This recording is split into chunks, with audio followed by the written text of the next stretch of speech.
the struggle is real for a lot of dealerships.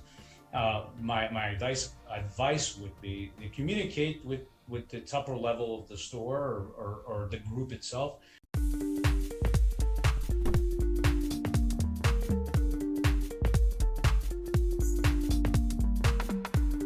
Hello everyone and welcome back to another episode of Parts Talk. Today we're going to be looking at another video compiled by Automotive News. The automotivenews.com, the leading magazine in automotive news over the internet, well, arguably worldwide. I haven't seen anyone else that has such a compilation of automotive stories all across the web.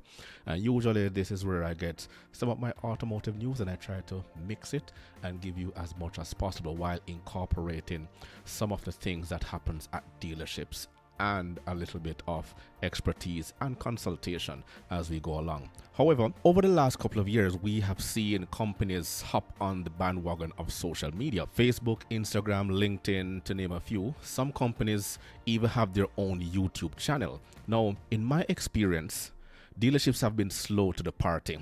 However, this Audi dealership wasted no time in going along with TikTok, which is the hottest social media platform right now today. It has over 1 billion users. Well, that's what they registered. They have over 1 billion users using TikTok currently, and it is growing. Now, let's go into this video and hear what this dealership has to say.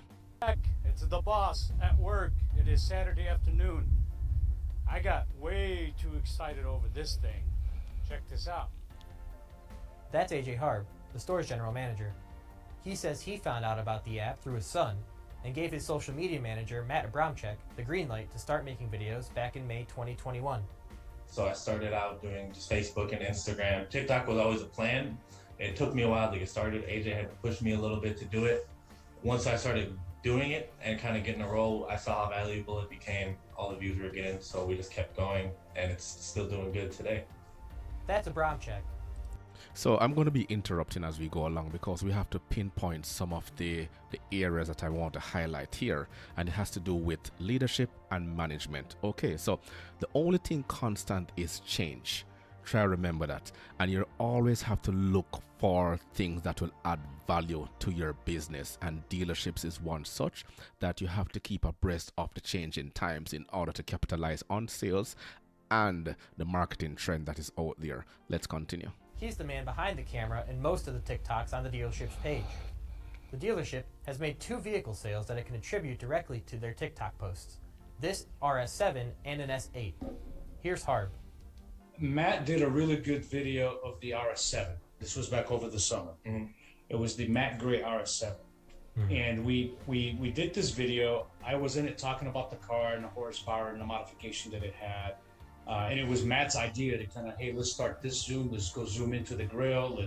Let's kind of have a really nice video for them, the sound of the exhaust. And then the next day I get a phone call. It was actually a voicemail. I called the gentleman back. He says he's been looking for an RS7 for a while, and his son shared the video of TikTok with him because his son was looking for an RS7. So let me stop here again. Do not be afraid of trying new things, because again it goes back to the first point I made. The only thing that is constant is change. So great leadership listens to the voice of the people and empower them to take charge, and this is exactly what this manager did here. And he watched the video, and then he called the store right away looking for me, since he saw me on the video, and made an appointment. The guy came in, test drove the car, purchased. We just got this 2021 Audi S8. Not all of the videos they post are efforts to directly sell a vehicle. In fact, this is one of the store's most popular TikToks. It's a full-size luxury sedan with 563 horsepower. And this is called engaging the customer, improving the way you do business, especially with new marketing initiatives. Summer of 2021, we posted a video of this Audi S8 that we got. I just did a simple unwrapping video. Like when they come in, they're full of plastic and all that. So all I did was take off the plastics, all the cloth coverings, and just, it was super satisfying. It's like peeling off a sticker from an iPhone, but it's on a very nice car. So we did that. and that gained traction right away. I think right now it's sitting at around 8 million views and 1.6 million likes, so something like that. Our second most viewed is about 6.2 million is the second most viewed video. Abramchek is an avid TikTok user, and he was able to grow a global following of more than 74,000 for the dealership. 74,000 at the time this video was made. I checked recently and now they're up to 87.5 thousand followers with 2.6 million likes, and it's still growing. Harb says the platform is a good way to connect with people. During the pandemic, a lot of dealers scaled back on advertisement, scaled back on being on TV, scaled back on what mailers they would send out because there is no inventory. The chip shortage in the past 12 months, it's real. The struggle is real for a lot of dealerships. My advice would be to communicate with the upper level of the store or the group itself. I mean, thankfully for us, we've had our platform manager, Dan Jansen, and the owner of the group, Mr. Morrow, they've been... And like you said, thankfully for you, because not all leadership will exude the same type of listenership to their lower staff, right? And one thing that I learned while working with the dealership is listen to the voice of the people. You don't need to be hiring expensive consultants to come in and tell you how to run your business when the staff that is there, who sees and understands the day-to-day activities of the business, knows exactly what needs to get done. Been very supportive. They've been fantastic. They supported the idea. They gave us what we need. They let us go to the extra level to go ahead and get in front of customers, in front of people. Don't scale back all the way and be afraid of it. You should do something. You should give people to support you a little bit because you want to stay in front of the audience so you don't be forgotten about throughout this whole pandemic. Growing a following online does not always translate to direct sales or an increase in services, especially on platforms driven by a younger generation who typically don't have money to spend on luxury vehicles. Bahar believes that developing a relationship with his audience, even if it's based solely on entertainment, can turn into loyal customers in the future. Yep, exactly what it is. Building customer relationship and consistently engaging them. And that's all it takes, because the younger generation, when they leave college, they leave high school, they go into college, they're going to want that first car. As they get older, they're going to want to hold on to a particular car, and then it depends on their spend, okay, and their income bracket, and how much money they basically have, what their spending power is, what their disposable income is. Then a lot of the older generation diversify. They will have a car that will take them around, and they'll have that sports car sitting down, and they'll have that working car. That's basically what it is.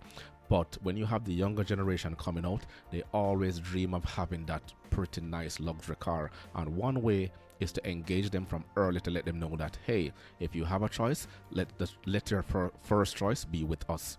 You, a dealer who doesn't start to use TikTok now, those younger generation that don't have the money would be fooled to think in 5 years they don't have the money either. You don't know what they'll do in 5 years. You don't know. They graduate college, they got a new job, they got a promotion, they got married into someone who has money. You don't know what the whole scenario of life will be, and those customers will become your customers. And when someone is ready to buy an RS7 and saw our video and loved who we are, we want to be the first dealership they reach out to. It doesn't matter where they live in the country. So basically, other dealerships can copy this blueprint. Know that this manager can box and sell this as a marketing course out there. But those were my takeaway. 1, the only thing constant is change. 2, looking for the value added, because trying new things. 3, great leadership listens to the voice of the people and empower them to take charge. 5, improving the way we do business, especially with new marketing initiatives. I can go on to number 6 and 7, building customer relationships through engagement, which has to be consistent. And the takeaway from this is that best practice here is always being adhered to in the way how dealerships can conduct business, and look at each other's activities to set that benchmark in the space, because it is always changing. Well, that's my take. What do you think? Drop your comments down below. Until next time.